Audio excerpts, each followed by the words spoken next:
Before we examine the evidence, leave a record of your existence. Subscribe to this channel. Log your exact city and local time in the comments. Now observe. The air hangs thick and humid. It is saturated with moisture, green with ancient spores. Rain falls in sheets, incessant. This is Antarctica, 300 million years removed from its icy reputation. We observe a continental landmass, not a frozen wasteland. This era, the Permian, represents an early investment boom. Gondwana holds the biological monopoly. Its vast forests of glossopterids, fern-like trees, are the primary producers, the planet's green currency. They convert abundant atmospheric carbon dioxide into a caloric surplus.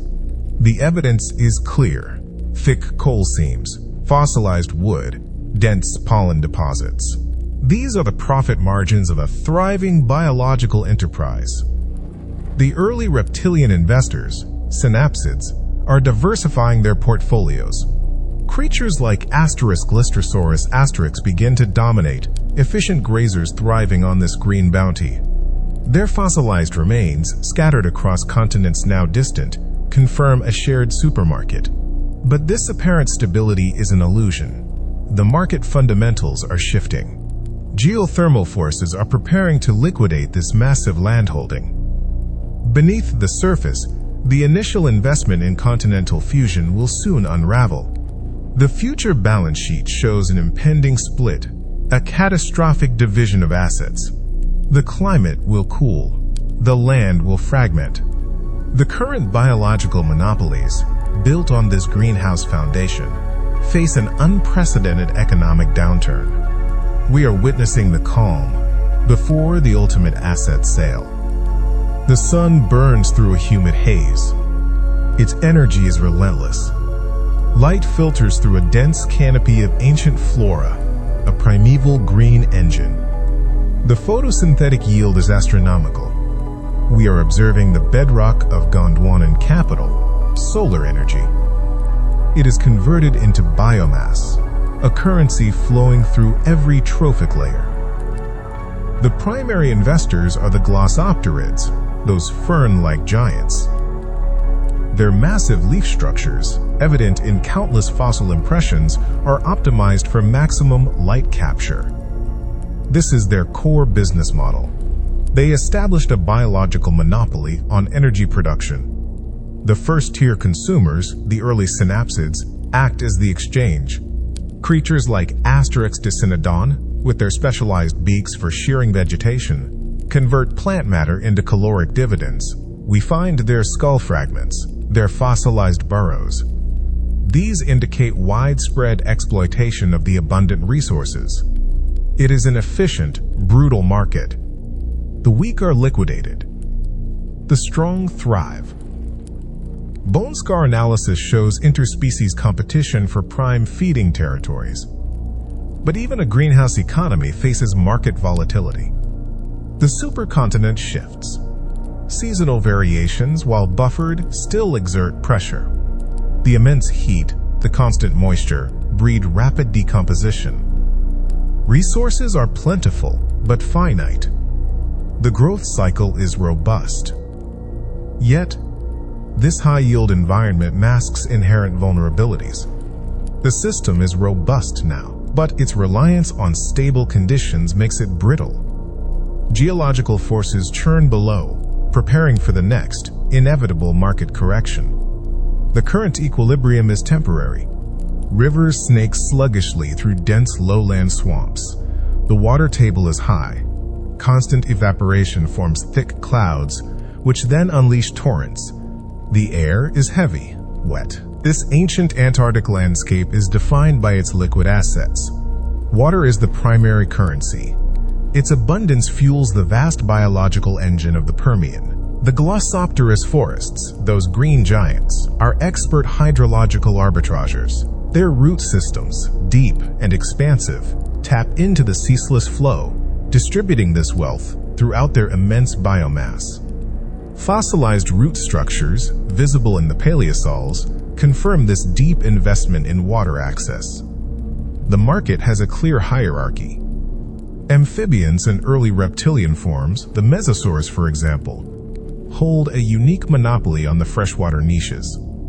Their skeletal remains, often found in lacustrine deposits, indicate a specialized dependence on these aquatic habitats. They are liquid assets themselves, converting waterborne nutrients into biological profit. The high humidity minimizes transpirational losses for every organism, allowing rapid growth and efficient energy transfer. But this pervasive moisture, this seeming endless supply, creates a hidden liability.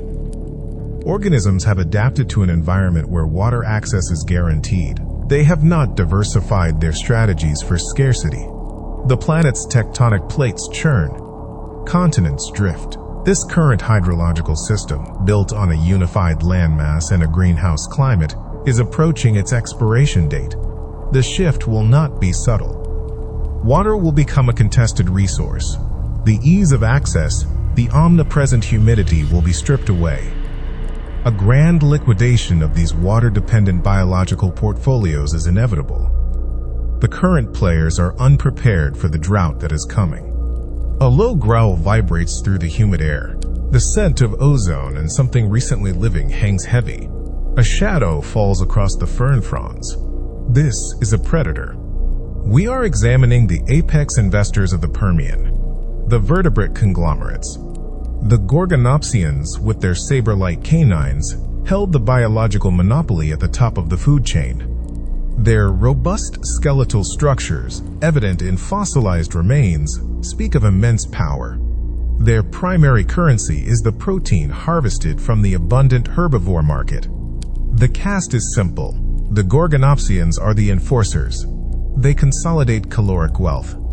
Herbivores like *Lystrosaurus* and *Dicynodon* are their primary asset base, converting solar capital from the glossopterid forests into consumable biomass. Forensic analysis of bone scars on herbivore fossils reveals the brutal efficiency of these hunters. They are the ultimate beneficiaries of this lush, interconnected ecosystem. Their specialized dentition and powerful jaws are optimized for a specific hunting strategy. It is a highly successful business model in this stable environment. But unchecked specialization carries risk. This intricate web of consumption is fragile. Their dominance relies entirely on the continued prosperity of their prey, which in turn depends on the endless photosynthetic yield and abundant hydrological assets of this greenhouse world. The ground beneath them rumbles. Tectonic plates prepare their inevitable dissolution. The grand continental breakup is approaching. This will fragment their territories. It will disrupt migration routes. Their highly specialized hunting strategies, perfect for this dense jungle, may prove a liability in a drier, more disparate world. The market is about to contract. The air is thick with the scent of damp earth and decaying leaves. Immense fern-like trees stand shoulder to shoulder, a silent green workforce. Their collective canopy traps the light, converting raw solar energy into solid matter. This is the carbon workforce, the foundation. We are observing the primary asset holders of the Permian. The glossopterids, these ancient seed ferns, form the biological monopoly on carbon sequestration. Their broad, leathery leaves, evident in countless fossil impressions, are the factories. They transform atmospheric carbon dioxide into sugars, into wood, into massive root systems. This is the bedrock of the entire food web, the raw material from which all other biological wealth is derived. The evidence is overwhelming. Vast coal seams, kilometers deep in places, are the compressed balance sheets of their success. They are the accumulated profits of millions of years of efficient carbon capture. This floral foundation supports every organism, from the smallest insect to the largest Gorgonopsian. It is a one-sided market. The glossopterids provide the initial capital. Every other player consumes it. But even a seemingly endless resource has vulnerabilities. This massive carbon investment is tied to a specific atmospheric composition, a certain temperature range, and an abundant water supply. The continental plates below are shifting. Volcanic activity, simmering for millennia, is preparing for a devastating market correction. A surge of volcanic gases could destabilize this finely tuned carbon cycle.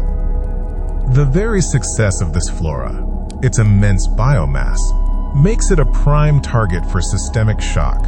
The foundation is robust now, but its sheer scale also makes it fragile.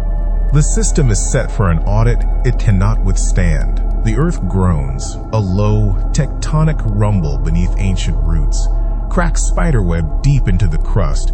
The vast, unified landmass of Gondwana begins its slow, agonizing dissolution. This is not a sudden collapse. It is an inevitable, grinding divorce. We are observing the imposition of the continental isolation tax. The singular supercontinent, once a sprawling economic zone for shared flora and fauna, is fragmenting. Paleomagnetic evidence and distinct fossil lineages confirm the slow drift. Species once spread across one contiguous market are now finding themselves stranded on shrinking, isolated continents. This forces a rapid diversification of biological portfolios. The previous market leaders, the widespread Glossopteris forests, now face geographical barriers. Their seeds can no longer freely cross vast oceanic gulfs. The Lystrosaurus herds, once ranging across millions of square kilometers, are contained. Their gene pool, their adaptive currency, becomes subject to local, intensified pressures. The apex predators, the Gorgonopsians, find their hunting grounds segmented, their prey becoming more specialized, more difficult to track across disparate landmasses. This fragmentation introduces new, unpredictable variables. Ocean currents shift. Climates become regional, not global. This biological isolation imposes a severe tariff on genetic exchange. The cost of maintaining a widespread presence skyrockets. The investment in broad adaptation, once a strength, now becomes a genetic debt. The system is no longer unified. It is a mosaic of smaller, increasingly distinct markets. Many established players will be liquidated. New opportunities for speciation, for entirely new biological ventures, emerge from the wreckage. This breakup sets the stage for a grand, irreversible market reevaluation. The world will never again be one unified enterprise. A chill permeates the air. A thin layer of frost coats the persistent fern fronds at dawn, a stark contrast to the usual pervasive humidity. The sun rises, but its warmth feels diminished, less penetrating. The greenhouse is losing its grip. We are witnessing the atmospheric futures market turning bearish. The slow dance of continents, the tectonic drift detailed earlier, is now manifesting in a critical climate shift. Decreased volcanic activity and increased silicate weathering have begun drawing down atmospheric carbon dioxide. This is a systemic reduction in Earth's thermal capital. The heat retention mechanism is failing.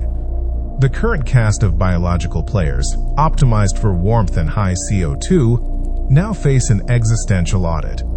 The widespread Glossopteris forests, once the unchallenged biological monopoly on carbon conversion, are showing signs of stress. Their broadleaves, designed for efficiency in a CO2-rich world, are less effective in thinning air. Paleobotanical evidence shows a gradual contraction of their range. Their accumulated caloric surplus, their growth dividend, is shrinking. This cooling climate represents a significant liability. Metabolic rates, once high in the constant warmth, now demand more energy just to maintain core temperature. The currency of this new market is adaptability. Organisms with physiological mechanisms for cold tolerance, or those capable of more flexible energy acquisition, gain a fleeting advantage. The systemic pressure increases daily. The long-term forecast is dire. The planet is moving inexorably towards a major climate recalibration. The era of constant warmth is ending. Antarctica's temperate jungle is on borrowed time. The assets currently held are becoming stranded. A glacial wind screams across the diminished landscape. Ice crystals form on exposed rock, thin sheets of white creeping into the once lush lowlands. The air is sharp, brittle, devoid of its former humid embrace. This is the planet's margin call. We are observing the catastrophic unwinding of the Permian's biological market. The cooling climate, a systemic withdrawal of thermal capital, has accelerated. Antarctica, once a vibrant greenhouse, is now entering a cryogenic onslaught. Glacial tillites and drop stones in the geological layers are the forensic evidence of this brutal shift. Massive sheets of ice are expanding, liquidating biological assets en masse. The glossopterous forests, those ancient carbon workforces, are bankrupt. Their broad, water-intensive leaves, once an advantage, are now a liability against the freezing temperatures and reduced atmospheric carbon dioxide. Their extensive fossil record abruptly ceases in many locations. We see no new investment in their genetic line. They are going extinct.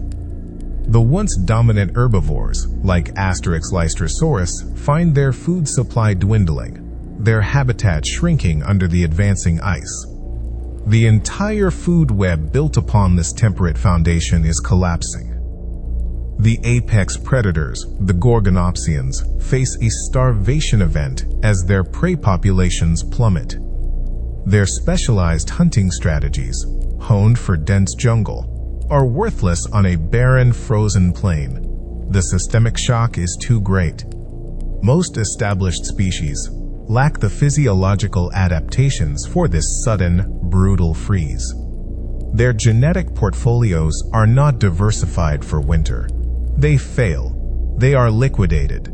The balance sheet of this era shows massive red. The planet has declared bankruptcy on the Permian model. The ice continues its relentless advance. The air is still, cold, devoid of the vibrant hum of the old jungle. Wind scours the barren rock. This landscape is a monument to failed biological ventures. The balance sheet is clear. A mass extinction event. We are examining the debt of extinction. The Permian-Triassic boundary layer, a stark geological demarcation, tells the tale.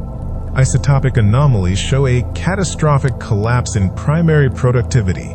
This is the ultimate market crash. The system declared bankruptcy. The previous biological monopolies are shattered.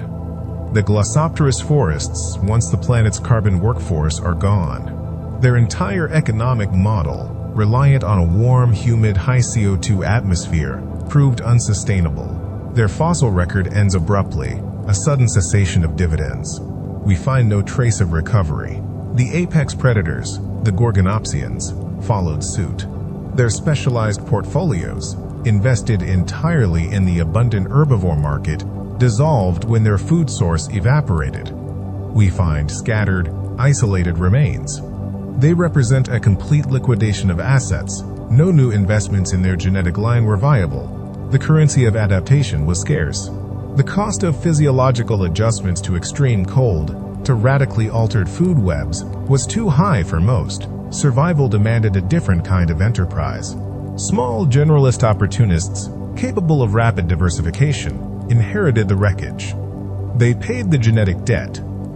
The system reboots, but with a drastically reduced asset base. This audit confirms the brutality of the market. The planet moves on, cold, silent, awaiting the next big investment.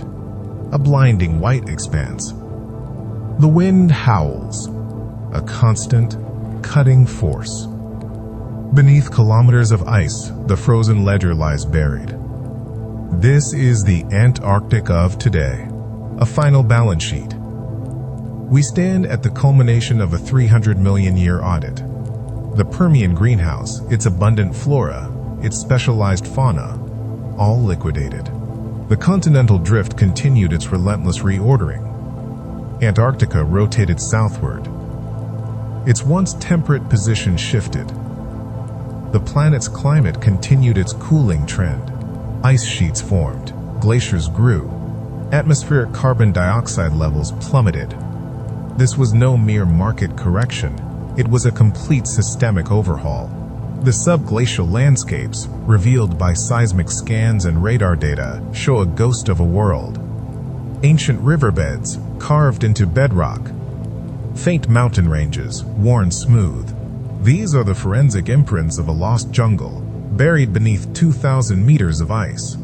The fossil evidence, found in rare exposed nunataks, confirms the permanent environmental pivot. No glossopterids survived this final, brutal investment cycle. No gorgonopsians adapted. Their genetic lines went bankrupt. Only the ice holds the monopoly now. A cold, unyielding enterprise. The ecological debt from that ancient bankruptcy was paid in full. The continent became a frozen vault. It sealed away the evidence. A testament to nature's unforgiving market. The planet does not romanticize its past. It simply reallocates resources. Life finds a way, yes, but only if it can adapt to the terms. The Great White South now keeps its own silent records. Forever. The jungle is gone. The ice remains.